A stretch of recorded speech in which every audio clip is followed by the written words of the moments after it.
both Liz and I and the children could be said to have had the occasional brush with fame. It's not a huge famous thing that we've ever done, like we're not household names or anything like that. But on occasions, as you can see from the first video, we do occasionally do things like appear on television and that sort of thing.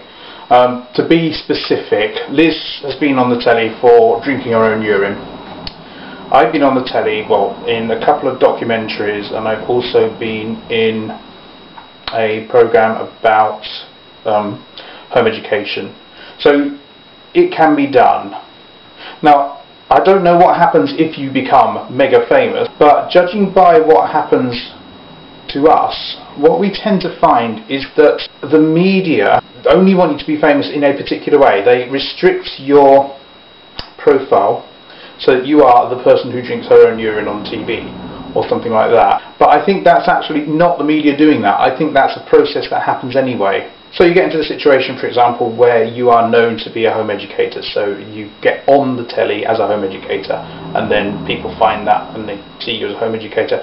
But also on here, on YouTube, this tends to happen as well. I've got another channel which is much more popular than this one, and the reason it's more popular is because, in a sense, I've been a sort of publicity whore. I've looked at the popularity of my stuff, and I thought, well, that one is more popular than that one because I do this in it, and so on, and then I pursue that, and it becomes more popular again because I put more stuff like that in it. That means that I sort of lose control of it and I become another person. I think probably the answer to all this is to become the person that you want to be and to be yourself as far as possible, only more so.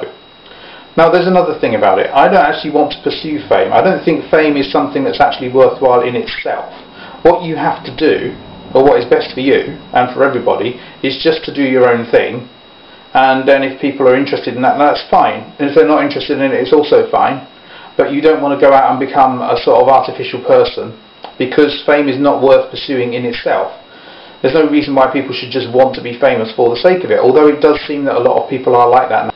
The Argentinian author Borges talks about something which I think happens in that way, which in a story called Borges and I, where he talks about his own writing and its publication.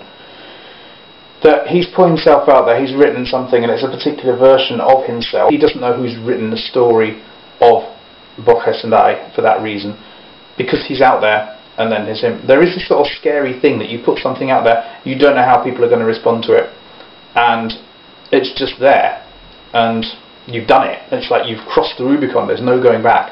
And I feel that with some of the stuff that I've done as well. But I also want to own it. Now there used to be a situation, which I think is sort of slightly related to this, where after I married Liz, I occasionally used to see somebody in the distance and see her and think, oh, that's Liz, I wonder what she's doing now. And that was a bit weird, obviously, because I was actually married to her.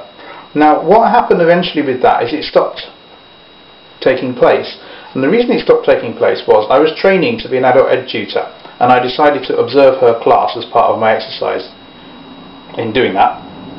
And so I sat at the back of the class and I made notes and so forth, and I saw her as a yoga teacher, and at that point the person that I saw out there and thought, ooh, that's Liz, I wonder what she's doing now, like I didn't even know her, and the person who I was married to became the same person, and I knew what that Liz that was out there was doing. She had become a yoga teacher, and she'd become a really good yoga teacher as well, because I could see her performance out there in the world. And I think because this is part of an experiment in trying to do something without a script, so I've got vague ideas. I'm trying to stop umming and erring, I'm trying to stop doing things like that and so forth, and that's what I'm doing with this. So basically this is about being slightly famous, how you sort of can so easily lose control of that, not sure you ever really have control of it.